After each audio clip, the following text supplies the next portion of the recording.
बिस्मिल्लाहिर्रहमानिर्रहीम। अस्सलाम वालेकुम जी। Welcome back to the channel. और आज जो टॉपिक सेलेक्ट किया है वो है जी स्टमक फ्लू, जिसको आप गैस्ट्रोएंटराइटिस भी कह सकते हैं, पेट ख़राब होना भी कह सकते हैं। क्योंकि अभी मौसम के मुताबिक जैसे जैसे थोड़ा समर्स की तरफ हम जा रहे हैं, गर्मियाँ आ रही हैं, तो जो ज़्यादा कंप्लेन इस टाइम आजकल ओपीडी में स्टार्ट हुई हुई है वो उल्टियाँ और मोशंस की हैं कि बच्चे को पेचस लगे हुए हैं, पेट ख़राब है और उल्टियाँ आती हैं। तो इट्स अ बिग टॉपिक, बहुत बहुत सारी वजूहत इसमें हैं, लेकिन हम क्योंकि शुरू से बात कर रहे हैं कॉमन प्रॉब्लम्स के बारे में, तो फिर मैंने सोचा क्यों ना इस बारे में भी थोड़ा सा इंफॉर्मेशन में, जनरल नॉलेज में इजाफा कर लें and somehow we can help someone. तो नंबर वन ये कि स्टमक फ्लू जो है, आम ज़बान में इसको हम अक्सर कहते हैं भी आंतों में इन्फेक्शन हो गया है, मैदा ख़राब हो गया, आंतों में इन्फेक्शन हो गया है। बहुत सारी टर्मिनोलॉजीज़ यूज़ होती हैं हमारे यहाँ, बहुत सारे डॉक्टर्स मुख्तलिफ इसको एक्सप्लेन करने में लफ्ज़ अल्फाज यूज़ करते हैं। अच्छा जी, पहली बात तो ये कि बहुत सारे पेरेंट्स को ये टेंशन होती है कि ये आंतों में कोई सोजन हो गई है। सोजन नहीं होती, ये इन्फेक्शन होता है, हाजमे की ख़राबी होती है आम ज़ुबान में। ज़्यादातर बच्चे जब ये 1 साल से आगे शुरू होते हैं, 10वें महीने से आगे, तो बहुत सारी चीज़ें, क्योंकि वो उनकी उम्र ऐसी होती है, बहुत सारी चीज़ें उठा के वो मुंह में डालना शुरू होते हैं, एज ऐसी होती है। तो जब बार बार चीज़ें मुंह में डलती हैं, कोई खिलौना है जो भी उनके हाथ में आता है, तो वो इस टाइम बीमार होना शुरू होते हैं। अक्सर इस टाइम कुछ कॉन्सेप्ट मिथ्स ये भी हैं कि पता है दांत निकाल रहा है इसलिए पेट ख़राब हो गया, वो बहरहाल वी हैव ऑलरेडी डिस्कस्ड के दांतों की वजह से पेट ख़राब नहीं होता, चीज़ें मुंह में डालने की वजह से एज ऐसी आती है, टाइमिंग हो जाती है, पेट ख़राब होता है। तो नंबर वन वजह ये हो सकती है। नंबर टू, बहुत सारे जब हम नॉर्मल एज पे बच्चे आ जाते हैं, 3 साल 4 साल से बड़े हो जाते हैं, तो कुछ रूटीन होती है कि वो हाथ नहीं धोते हैं। तो हैंड वॉशिंग जो है वो बड़ी ही इम्पॉर्टेंट है, बहुत सारी बीमारियों से वो बचाती है। तो दिन में 2-3 दफ़ा 4 दफ़ा बच्चों के वैसे ही हाथ धुला देने चाहिए, चाहे वो खाना खा रहे हैं या नहीं खा रहे, क्योंकि अक्सर बच्चों की आदत होती है कुछ नाखून खाते हैं, कुछ हाथ मुंह में डालते हैं, या खाना अच्छा खा रहे होते हैं, बुरी चीज़ भी नहीं खा रहे होते, कोई सैलड में से कोई चीज़ खा रहे होते हैं, खीरा खा रहे होते हैं, जैसे आजकल तरबूज और खरबूजा आ जाएगा वो खा रहे हैं, लेकिन हाथ धोए बगैर बैठ के खाना खाने, इसकी एक बड़ी वजह हो सकती है, इसमें हाजमा ख़राब हो सकता है। फिर मक्खियाँ आ रही हैं गर्मियों में, मक्खियों की वजह से बहुत सारी ये जो रूट बनता है, इससे हमारा हाजमा ख़राब होने के चांसेस बहुत बढ़ जाते हैं। तो सफाई निसफ़ ईमान है, एक चीज़ ये। दूसरा, ये सफाई की वजह से बहुत बहुत सारी बीमारियों से हम बचे रहते हैं, तो बड़ा इंपॉर्टेंट है गर्मियों में इस चीज़ का और ख्याल रखा जाए। फिर बहुत सारे जरासीम है डिफरेंट, जिनकी वजह से हमारे हाजमे की ख़राबी हो सकती है। और कुछ क्रॉनिक डायरियाज़ होते हैं जी, बार बार पेट ख़राब होता है, उसकी भी 2-3 वजूहत हैं। नंबर वन, हम उसमें टॉडलर डायरिया ऑलरेडी डिस्कस कर चुके हैं, अगर आप स्क्रॉल करेंगे तो आपको उस पेज पे वो वीडियो भी मिल जाएगी। जो बच्चे 1 से 3 साल के होते हैं, वो भी एक बार बार पेट ख़राब होने की वजह होती है।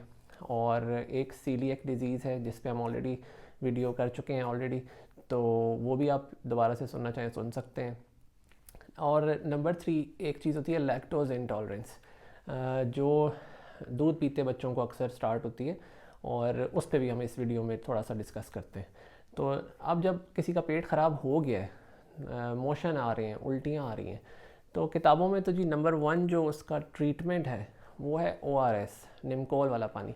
क्योंकि देखिए जो हाजमे की ख़राबी हो गई है, इसने जिस्म में से तो निकलना है, ये तो अल्लाह ताला ने निज़ाम बनाया हुआ है, बीमारी ने बाहर निकलना है और निकल जाना ही बेहतर है, उसको अंदर रोकने का कोई फ़ायदा नहीं है। इसलिए एक तो ये कि फ़ौरन से मोशंस को बंद करने की तरफ जल्दी नहीं डालनी चाहिए, थोड़ा सा सब्र से काम लेना चाहिए, और 2 दिन 2.5 दिन के अंदर अंदर 3 दिन आहिस्ता आहिस्ता मोशंस ठीक हों, तो वो एक नॉर्मल रूटीन, नॉर्मल प्रोसेस होता है बीमारी का ख़त्म होने का। उल्टियाँ हम चाहते हैं थोड़ा सा जल्दी ठीक हो जाए, क्योंकि बच्चा उसमें तंग भी बहुत होता है, और उसमें इलेक्ट्रोलाइट इम्बैलेंस होने का, नमकियात की कमी का चांस भी थोड़ा ज़्यादा होता है। तो उल्टियाँ की मेडिसिन दी जा सकती है। मोशंस का अक्सर मैं कहता हूँ 1-2 दिन थोड़ा सा वेट करके आराम आराम से इसको ठीक होने दें, लेकिन ORS जो है वो मेन स्टे है। हम सारा कुछ छोड़ सकते हैं, लेकिन ORS आपने नहीं छोड़ना, हमेशा घर पे होना चाहिए। जब भी किसी को, बच्चे को कोई मोशन आना स्टार्ट हो गए, उल्टियाँ शुरू हो गई हैं, तो आपने सबसे पहला काम ये करना है कि आपने ORS पिलाना शुरू करना है, और कोशिश करना है वो ऑस्मोलैरिटी वाला ORS ठीक हो, जैसे कंपोजिशन बाज़ार में मिलती है बनी हुई। ये जो घर में बनाते हैं हम, उसमें अक्सर चीनी कुछ लोग ज़्यादा डाल देते हैं, कुछ लोग उसमें सॉल्ट ज़्यादा डाल देते हैं, तो वो नहीं होना चाहिए। अब बने बनाए ORS मिलते हैं, वो लेना चाहिए। और एक ट्रिक उसमें ये कि आपने चम्मच के साथ पिलाना है। आपने फीडर में डाल के बार बार फीडर में डाल के ORS नहीं पिलाना है। चम्मच के साथ पिलाएंगे, उसका मकसद ये होता है कि बच्चा थोड़ा आहिस्ता ORS पिए। एक चम्मच पिलाएं, 10-15 मिनट बाद एक चम्मच और पिला दें, फिर 10-15 मिनट ठहरें, फिर एक चम्मच और दे दें। आराम आराम से बिल्कुल आहिस्ता स्लो स्पीड पे ORS आपने पिलाना है, ताकि जो पानी हमारा ज़ाया हो रहा है वो हम पानी बराबर रखें।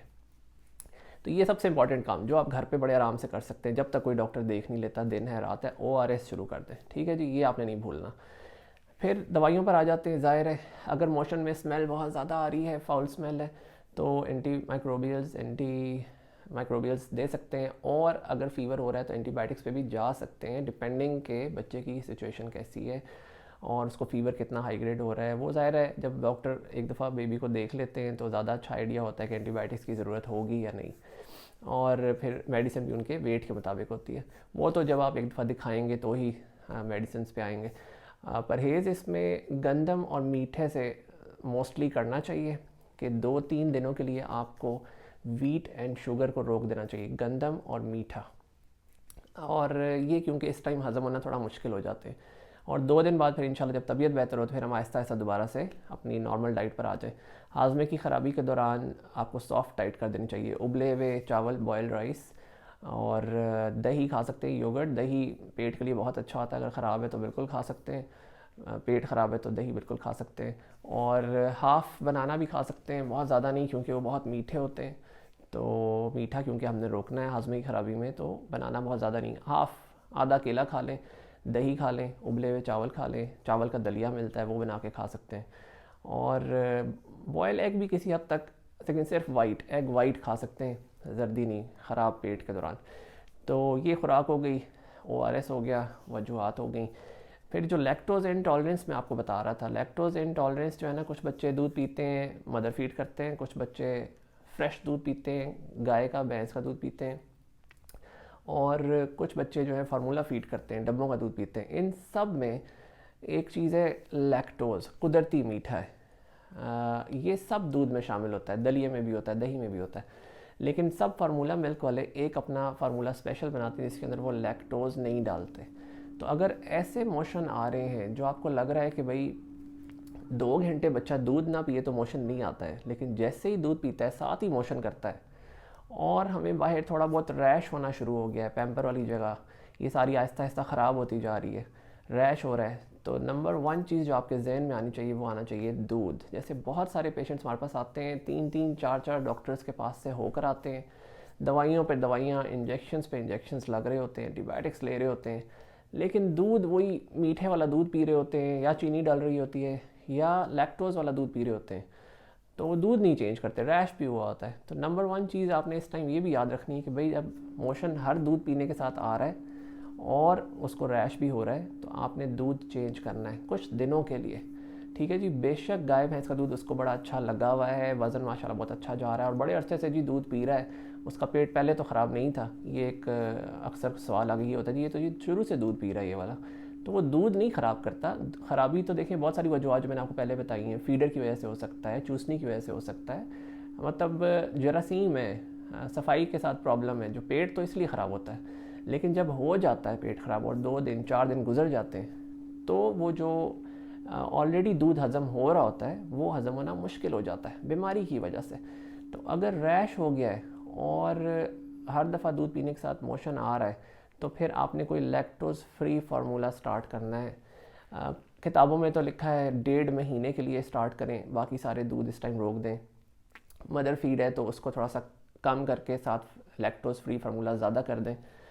लेकिन हम आजकल जो इन्फ्लेशन है, जैसे महंगाई का टाइम है इस टाइम, और कोई भी नहीं ख़रीदना चाहता 1.5 महीने तक ये डब्बों के दूध जो हैं, क्योंकि बहुत महंगे हो गए, इसमें कोई शक नहीं। तो फिर हम अक्सर कहते हैं कि अच्छा चलें 10 दिन 15 दिन के लिए आप लैक्टोज़ फ्री फार्मूले पे चले जाएं, और 15 दिन बाद आहिस्ता आहिस्ता वापस आ जाएं जौन सा दूध बच्चा पहले पी रहा था। तो ये एक और उसमें बड़ा ही इंपॉर्टेंट पॉइंट होता है पेट ठीक करने में, अगर ऐसा मोशंस आ रहे हैं तो। ठीक हो गया जी। तो ये कुछ बातें हैं जो मुझे लगा कि डायरिया और उल्टियों में इम्पॉर्टेंट है। ORS बिल्कुल बहुत ज़रूरी, आपने बिल्कुल याद रखना है इसको। ठीक हो गया जी। कोई सवाल इससे रिलेटेड तो ज़रूर पूछें, और आई ट्राई माई बेस्ट कि उनको हम टाइमली आंसर कर सकें। ठीक है जी, अपना बहुत सारा ख्याल रखें। अस्सलाम वालेकुम।